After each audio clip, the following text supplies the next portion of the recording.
Hello, my name is Kayla Vasquez, and today I'm going to be talking about the rebellious lads and the Battle of Culloden.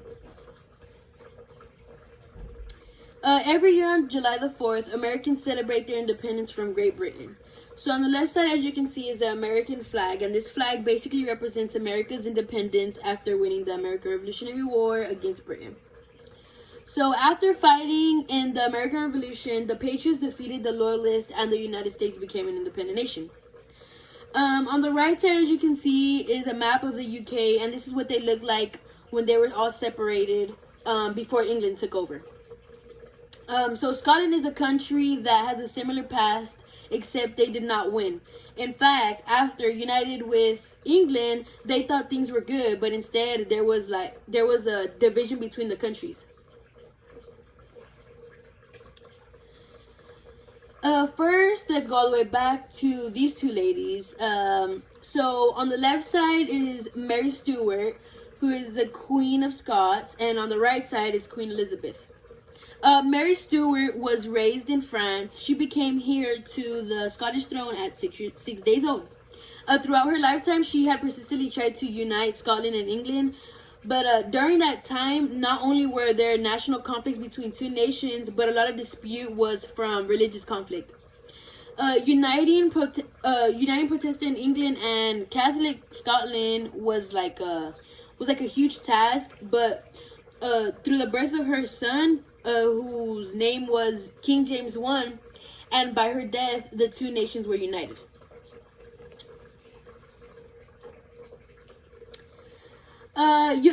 You can see how the countries were before, and then with King James, they became like in one. So England was a very powerful country, and Scotland, which was a significantly smaller, could use the help of England for weapons and defense and money, trade, and like many other aspects. Scotland could really benefit from England, and that was one of the reasons Mary wanted to unite them. A fun fact is that Mary was accused of treason shortly after having her son, and after spending 19 years in jail, her son had the choice of freeing his mother or claiming the thrones of Scotland and England, and he had never met his mother, so he's like, I'll just take the throne, and she was beheaded. So here's a photo of what we know James I looked like. And this is a man who united the countries. As I mentioned before, religion played a big role in the conflicts of this period. Although the Scots had got their Scottish king on the throne to unite both nations, the king somewhat turned away from his Scottish roots and was sometimes seen as a traitor by the Scots. He even wanted to be called the King of Great Britain. Although their king had switched up, it was still pleasing to them that there was a Scottish king at all. Kings following his ruling were also not Scottish enough, and eventually, several generations later, the king was an Englishman. So now we're going to talk about what life was like after the Union. In addition to that, Scots were looked down upon for not knowing English, for their accent, and simply for being Scots. In the early 1700s, Scots did not like the way that they were treated, and this led to what we call the Jacobite Rising. So first, let's take a look at what the word Jacobite means. So the word Jacobite was derived from the Latin name of James. Jacob, which was a popular name for the Christian Stuart kings.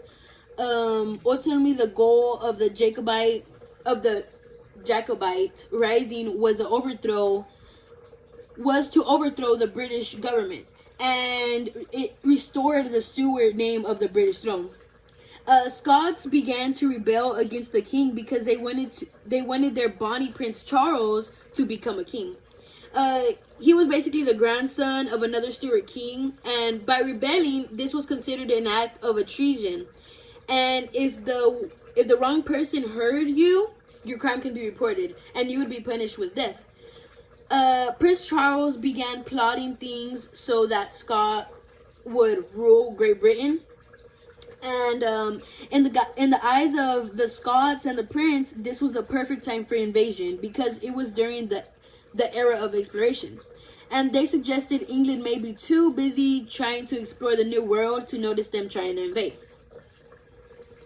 Throughout the Highlands of Scotland, people secretly raised money to support the cause. On the left, you can see the musket balls because sometimes people would donate other things like food and supplies that they might need. I think it was in November of 1745, the Bonnie Prince began to lead his army and invade England with the help of many other rebellious Scots. And in the beginning, there were several victories for the Scots. But in addition to these victories, everyone in England knew about the uprising, and rewards would go to anyone who knew of a traitor of the king and turned them in. Although they were winning, in the end, their victory slowed down and began to lose. At the Battle of Culloden, the battle lasted no more than, I think it was 1 whole hour, but more than half of the Scots died, whereas only a small percentage of the British soldiers died. The Battle of Culloden was significant in many ways. Firstly, it was the last major battle to be fought on the British soil. It was also the last of the great Jacobite risings, which, as I mentioned before, were popular attempts to reinstate a Stuart monarch on the throne of Britain, and it was led by Charles Edward Stuart, also known as Bonnie Prince Charlie. Charles raised support for his rising amongst the Highland clans, which were devoted to Jacobites. Although not all clans were loyal to his cause, and many openly supported the British. Lots of people think that the Battle of Culloden was the English army fighting against the Scottish army, but that was not the case. The majority of the lowland Scotland is thought to have opposed the Jacobite rising of 45. They may have secretly supported the cause, but they did not want to be committing treason against the king. Therefore, some Scots would oppose to it.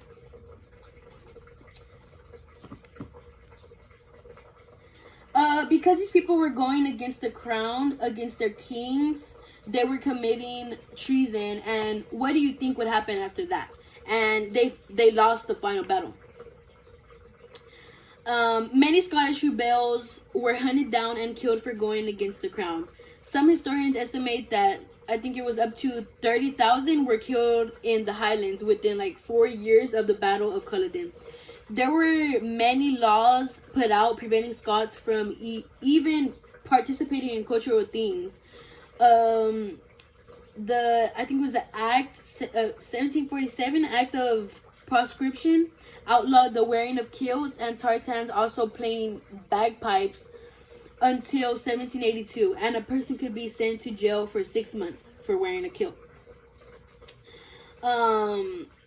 The 1752 Annexation Act turned lands of Jacobites back into crown estates, with royal commissioners supervising their running.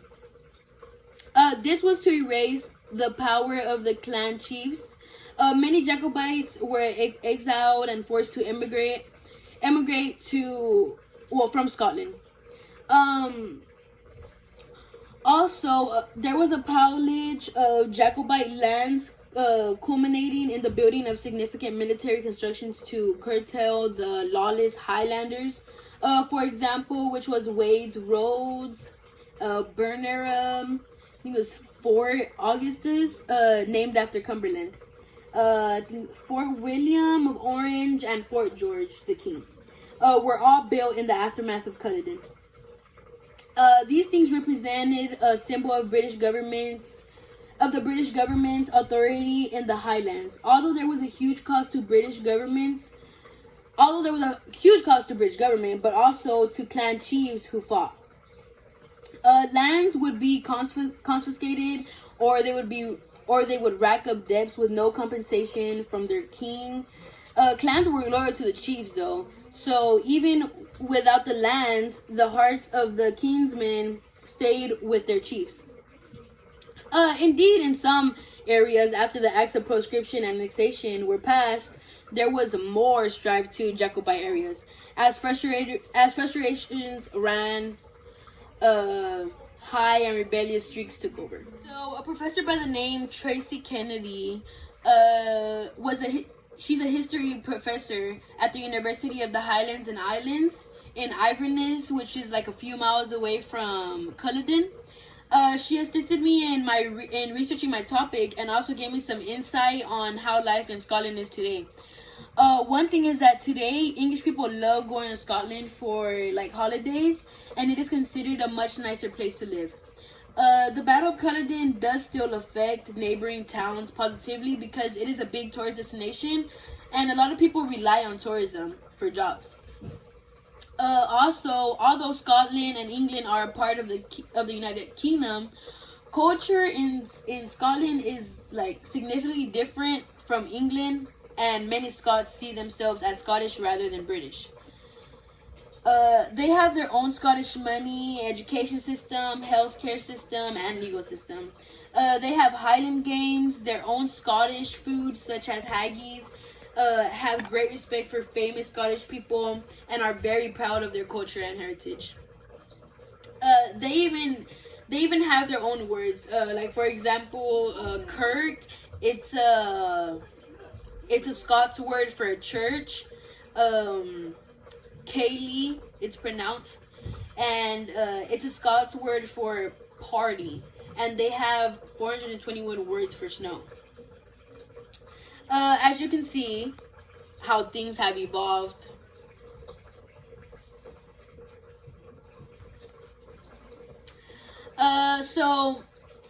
So one day I just hope to move to Scotland because they have such a rich culture and the country is beautiful. So I mainly like became interested from watching these shows on like Netflix. It's called Outlanders, and it mainly tells you, it basically gives you like a video of basically an outlook of how everything was back then, but now in today's world. Thank you.